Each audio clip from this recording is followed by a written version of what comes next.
Kok bisa? Dia itu ingin mendekati Epen katanya, mendekati kamu. Dia suka sama kamu. Suka? Kok masa suka kata saya? Masa gitu bisa suka sama? Jadi ceritanya Mang Epen ini disukai oleh salah satu makhluk astral. Makhluk astral. Yang memang dia mengatakan rasa sukanya itu dengan mainin HP-nya, mainin center di HP ya. Temennya kesurupan di situ. Langsung kontak. Angker ya? Angker lumayan. Tapi kesurupannya itu dia kesurupan apa itu? Hantu kah atau macan kah yang sering biasa orang-orang pada kesurupan gitu? Karena tadinya niatnya belum apa? Saya merinding ya. Sebelum jarah itu dia tadi ada niat lain, penasaran katanya di mana. Keker gitu ya kelihatan. Wah, kan gue tahu kayak gitu. Ngeri itu kalau misalnya saya ada di situ tuh pasti situ juga buat yang takut tuh. Kameramen saya juga pasti takut kalau misalnya ada di tempat itu, apalagi dengan istilahnya dia teriak-teriak gitu ya. Iya. Ini saja saya ini misteri tapi saya lucunya karena memang dari cara dia mempraktekkan menceritakan. Lucu Pak, tapi saya kan ketakutan. Bertiga. Kalau bertiga kenapa mesti takut? Kan masih ada teman yang lain nih yang masih normal tuh. Tiga-tiganya setan. Tiga-tiganya setan. Bukan tiga-tiganya setan.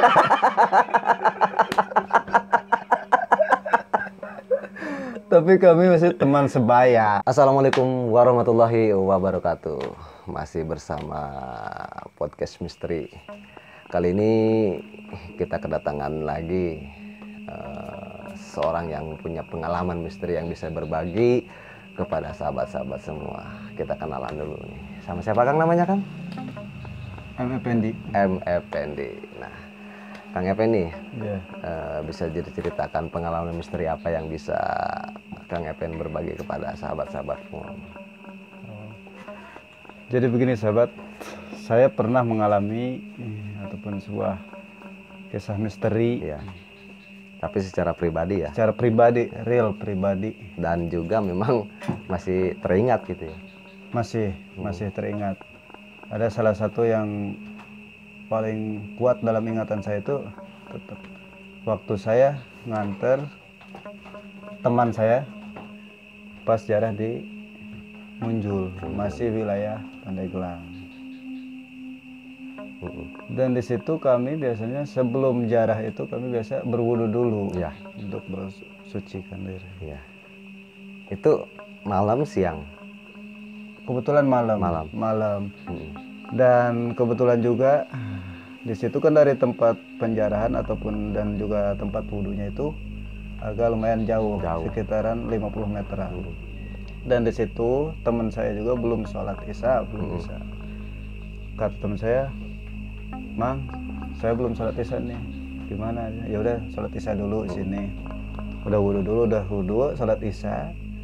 Dan nggak lama kemudian teman saya waktu pas sholat isya, pas melaksanakan sholat, saya tuh di luar ada kayak teras. Iya, di Balai Kambang ya kalau kata orang sini, Balai Kambang. Dan teman saya tuh melaksanakan sholat isyanya di dalam. Dan karena di situ tidak ada pencahayaan seperti lampu, ya gelap. Saya pakai HP, center HP untuk penerangan teman saya yang lagi sholat itu, karena lagi sholat itu kan diharuskan dalam terang. Betul. Nggak boleh gelap. Saya kasih penerangan dengan HP, dan nggak lama kemudian si center itu ada yang mainin. Center HP. Ada yang mainin. Iya. Kayak seperti yang tutup. Seperti ini kan HP. Iya. Jadi sini senternya di atas. Ada yang nutup, mati, gelap, terang. Si senternya ini. Iya. Padahal di situ Kang Epen tidak melakukan apa-apa. Tidak. Dan juga tidak ada orang di situ. Karena di situ juga teman saya lagi sholat. Fokus. Tapi berdua berarti. Iya. Kebetulan saya juga ada orang tua saya juga di situ. Kita bertiga datangnya. Tapi Mang Epen pas waktu kejadian itu memang lagi berdua gitu ya di saung itu. Kebetulan yang sholatnya teman saya sendiri, saya berdua sama orang tua saya di depan. Ya, gitu pas bersampingan sama saya. Nggak lama kemudian, padahal si senter HP itu, si HP itu ditaruhnya di pinggir pintu itu, nggak jauh dari belakang saya.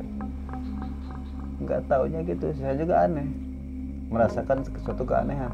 Tapi di samping itu aneh, saya berpikir namanya juga di tempat keramat, di tempat tempat gelap gitu, apalagi di sini kan jauh dengan penerangan gitu. Itu saya tuh bikin aneh. Jadi saya anggap udah biasa aja, cuek aja. Tapi ada rasa takut atau misalnya gemetar atau gimana? Untuk gemetar sih pasti ada. Pasti ada. Untuk spontanitas mah setelah beberapa detik kemudian ataupun menit kemudian saya mencoba menenangkan diri. Karena saya juga mungkin ada orang tua saya juga di samping saya, jadi saya mencoba untuk menenangkan. Dan saya pun sempat bertanya kepada orang tua saya. Betul. Pak, maaf, itu apa ya? Betulan kata sendiri tuh. Ada yang main atau enggak? Iya katanya. Kok mati? Terus mati nyala kayak ditutupin sama jari gitu. Jadi kayak ini kan HP nih. Iya. Belakangnya kan senter nih. Iya. Senter. Jadi senter itu kayak ditutup, dibuka, dibuka. Pas saya bilang sama orang tua saya, Pak, apakah ini ada sesuatu? Iya. Karena saya masih awam waktu itu, masih awam lah. Katanya, kata orang tua saya, iya ada sesuatu di sini juga.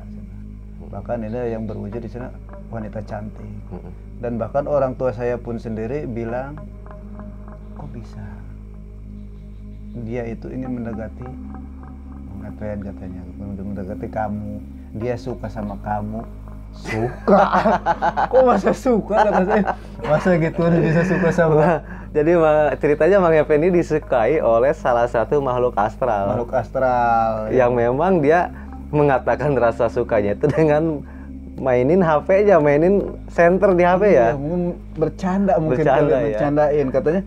Sampai-sampai orang tua saya juga bilang, udah Mang geser, dia pengen duduk di samping Mamang. Ih, apaan? kok gitu? Iya. Kita kan manusia biasa, masa kita disukai? Iya, disukai oleh makhluk astral gitu ya. Gitu. Kita lihat juga kagak bisa. Iya. Buat apa? Tapi yang dirasa sama Mang Epen pas saat itu gimana itu? Atau spontan saya juga geser. Kok duduknya gitu, Pak. Kok bisa gitu? Udah, geser. Tapi merinding nggak itu? Karena saya dikuatkan dengan situ orang tua saya gitu kan, udah tenang aja. Iya, mencoba untuk tenang. Tapi apalagi kalau sendiri mah pasti lari. Tapi lama nggak itu durasinya itu? Itu durasinya selama teman saya salat aja ya? Kurang lebih itu dalam waktu 5 menit. Lumayan 5 menitan itu. Sampai selesai sholat udah situ udah. Emang maksud tujuannya kemana sih sebenarnya tuh? Pada itu maksud tujuan kami itu ingin berziarah ke aulia Allah, salah satu aulia Allah yang bertempat di Munjul. Karena kami di perjalanan masih jauh kan ke tempat wudhunya itu kan masih istilahnya agak ada jarak 50 meter lah ke tempat ke makomnya itu dari air ataupun balai kambang itu. Tadinya kami udah sampai ke makom. Pas teman saya bilang, Mang, saya belum bisa nih. Kalau lebih enak, gimana kalau kita isaan dulu? Ya udah, sekalian dulu kita jalan lagi ke atas. Ke atas ke air itu. Kebetulan di sana juga di tempat air itu, di tempat wudhu itu ada balai kambang. Ada tempat untuk untuk para perziarah, untuk bisa istirahat ataupun istirahat wudhunya di situ ngambilnya. Nggak jauh dari pemakaman, kira lebih 50 meter lah. Dari tempat wudhu ke makam keramat. Makam keramatnya itu. Nah di makam keramat itu ada nggak cerita yang misteri yang pernah? Artinya setelah dari air nih tempat kita wudhu, berlanjut nggak nih di situ? Kalau setelah itu pas kami ziarah, selama kami ziarah itu paling sekedar suara-suara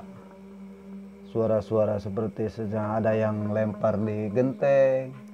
Karena itu apalagi itu kan terus suara yang ngetuin pagar, mainin pintu karena pintunya pintu pagar biasa besi biasa ya. Iya. Terus ada yang misalnya hembusan angin dari sini beda. Yang lebih itunya itu, yang seringnya itu ada istilah coret tuh lemparan-lemparan, kayak semacam ada yang lemparin Batu gitu batu ya. atau tanah. Wah, Wih, menarik juga ini. Itu emang lokasi itu emang jarang dikunjungi atau gimana gitu? Atau memang akses jalannya yang susah gitu? karena kebetulan akses jalannya pun juga susah dan posisi tempat keramat itu juga jauh dari jalan. Kita harus kalau ingin isinya ke makom itu, ke keramat itu kita harus melewati pesawahan dulu. Ya dari jalan raya itu kita harus melewati pesawahan dulu, dan juga dari sini karena dua jalur itu ada dua jalur. Nah, karena untuk posisi ke tempat wudhu mah adanya di sebelah kanan, keramatnya sebelah sini. Jadi ketika kita masuk, kalau ke kanan ke tempat wudhu nih. Ke tempat wudhu dulu. Kalau yang kiri, ke yang kiri itu langsung ke keramat. Terus pas kejadian si makhluk astral nih yang suka sama Mang Epen mainin HP. Iya. Itu Mang Epen ceritain nggak ke teman yang habis sholat itu? Ceritanya itu setelah pulang. Oh, setelah jadi nyampe di pas rumah. waktu di situ dia nggak tahu berarti ya? Enggak. Dan dia juga nggak ngeh gitu kalau misalnya lagi sholat di dalam keadaan gelap ya, terus dengan penerangan senter, biasanya kan suka kayak kok gelap nih, kok gelap terang, itu dia nggak nyeritain gitu. Enggak, paling cuma nanya doang. Pas itu, Mang, kenapa kok HP-nya dimainin pas aku lagi sholat? Oh dia ketahui ya berarti dia juga ya? Sengaja gitu. Paling bilang gitu aja. Artinya supaya menutupi rasa takut dia. Menutupi rasa takutnya, karena kebetulan dia juga agak takut sama hal-hal seperti itu. Oke. Terus pas kejadian di dalam ada suara-suara yang lempar genteng, yang yang mainin pagar gitu. Itu mah semua ngerasain atau hanya Mang Epen aja yang ngerasain? Kalau untuk teman dan orang tua saya juga kebetulan udah pada fokus, karena saya posisi duduknya paling belakang. Karena saya berdampingan, karena saya orang tua saya di depan, dia yang biasa jarahin. Teman saya yang di pinggir orang tua saya paling belakang. Karena mungkin yang berdua mau fokus, karena saya bikin gak fokusnya itu karena itu. Suara lemparan, suara yang main pintu, kebetulan saya juga dekat ke pas samping pintu masuk itu. Pintu masuk itu ya? Main pagar lah. Berarti setelah pulang dari tempat keramat itu datang ke rumah, barulah Mang Epen bercerita gitu ya kepada teman saya. Apa tanggapan dia tuh waktu itu? Tanggapan dia waktu itu, oh iya, kaget ya? Kaget. Dan dia juga bersyukur. Kenapa kok bersyukur? Ya bersyukur gimana? Mang Epen udah berceritanya di sini. Coba kalau bercerita di sana. Bisa jadi dia gak fokus ya. Fokus. Oh, iya benar. Dan juga dia gak nanya lagi ke Mang Epen ya. Cuma nanya itu doang. Nanya pas apa? itu, Mang, kenapa itu tadi HP? Mati hidup senternya. Oh, dia nanyanya di situ ya? Iya, pas di situ nanya gitu doang. Pas udah sengaja kata saya. Itu di mana tadi lokasinya? Di Munjul. Daerah mana? Pandeglang. Daerah mana? Daerah masih Cimanuk kalau nggak salah ya. Cimanuk. Munjul ya. Masih wilayah Pandeglang. Masih wilayah Pandeglang juga. Ada sekitar setahun atau 2 tahun yang lalu gitu kejadian itu. 2 tahunan. 2 tahunan. 2 tahunan. Masih. Dan setelah 2 tahun yang lalu ada kejadian seperti itu. Setelah itu adakah kejadian yang lain lagi yang nggak bisa dilupain sama Mang Epen? Ada, tapi itu mah beda lagi sama teman. Itu masa-masa teman main biasa. Teman gitu. Main di kampung gitu ya? Di kampung. Karena dia juga kebetulan suka yang namanya jarah-jarah gitu. Ya udah sekaligus jarah, dan saya juga ya udah kalau pengen, kata dia di mana tempat yang paling angker lah katanya. Wih, keren. Nantang nih, bukan yang penasaran. Ya udah kebetulan saya bawa lagi ke sana, ke tempat yang 2 tahun lalu pernah didatangi. Iya. Ya udah kalau gitu sini. Ayo jarah. datang biasa seperti biasa, udah wudhu gimana, udah jarah, pas dia lagi jarah kubur.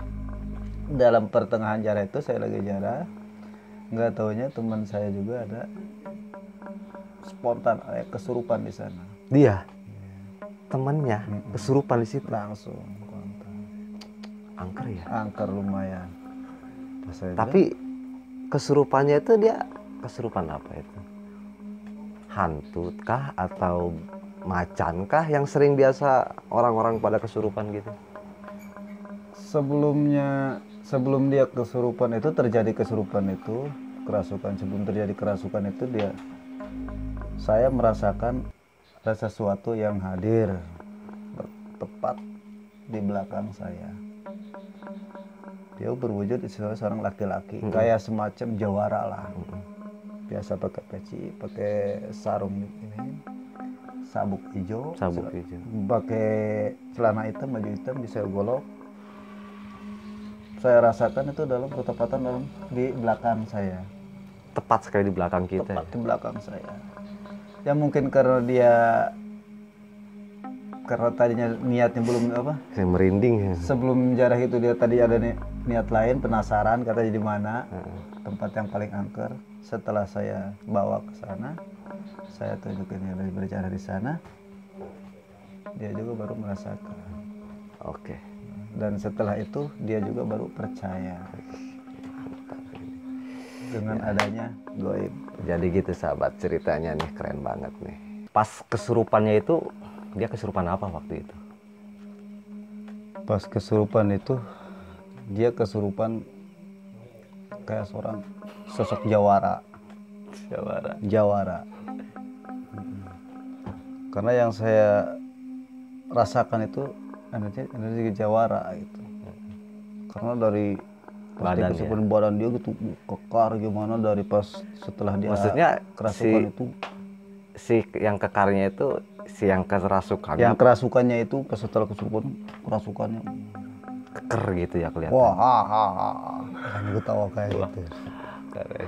Aku ngeri itu kalau misalnya saya ada di situ tuh pasti situ juga buat yang takut tuh. Kameramen saya juga pasti takut kalau misalnya ada di tempat itu, apalagi dengan misalnya dia teriak-teriak gitu ya. Iya. Itu saja saya. Ini misteri tapi saya lucunya karena memang dari cara dia mempraktekkan menceritakan. Lucu Pak, tapi saya kan ketakutan. Takut ya waktu itu ya. Coba kalau emang waktu itu berdua aja, emang nggak ada yang lain lagi? Bertiga. Kalau bertiga kenapa mesti takut? Kan masih ada teman yang lain nih yang masih normal tuh. Yang ketiganya setan. Tiga-tiganya setan. Bukan tiga-tiganya setan.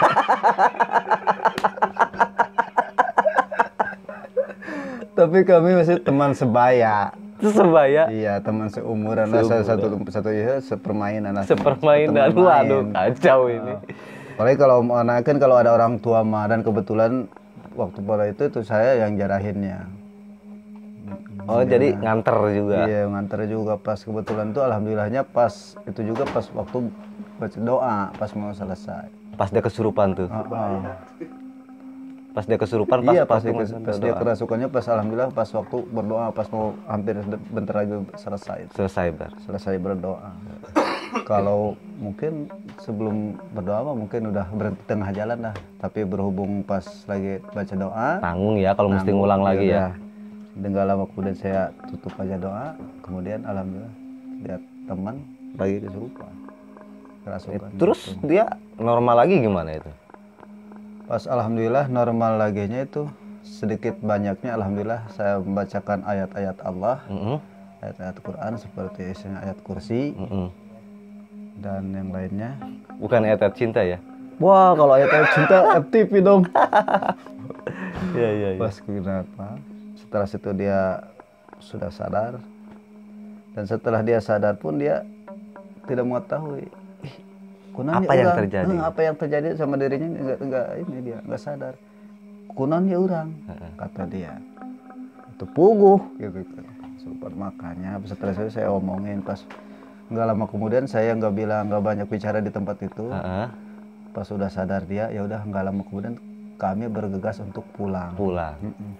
Dan setelah pulang nyampe di rumah, baru saya bilangin, makanya kita kalau ataupun saya jarahkan tempat manapun, keramat mana, kita nggak boleh istilahnya sombong, mempunyai rasa sombong ataupun misalnya penasaran boleh, tapi kita nggak boleh menyombongkan diri. Karena apa sih? Nggak ada, bagi saya nggak ada gunanya untuk kita sombong lah. Gitu. Nah itu pas nganter pasti kan namanya kita tour guide ya. Kita tahu yang kita antar itu dia hajatnya apa, atau misalnya mau apa dia di situ. Mau apa dia tuh? Saya untuk hajat di situ pas saya baca tawasul, untuk pokoknya khusus untuk hajat dia aja udah gitu. Nggak mau banyak tahu tentang hajatnya apa gitu ya udah. Nggak, takutnya dia bilang gua pengen cewek nih, pengen apa gitu. Pas itu mah kebetulan dia juga pas gara-gara ngomong gitu doang, ayo dah kita pingin jarah katanya ke tempat yang paling angker di mana, karena itu doang katanya.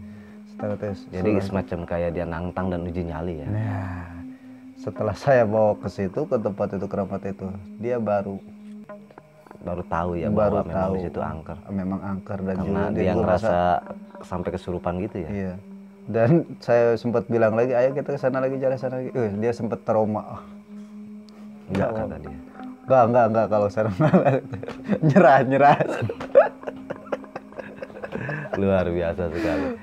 Nah, jadi itu sahabat pengalaman dari Kang Epen, yang memang Kang Epen ini bisa dikatakan sebagai tour guide ya. Ketika ada siapa aja nih yang ingin diantar berwisata religi, maka Kang Epen tahu lokasi-lokasi mana yang memang nuansanya benar-benar mistis, menyeramkan, horor, dan tempat-tempat di mana penjarahan itu ya memang nyaman untuk ketika kita bertawasul.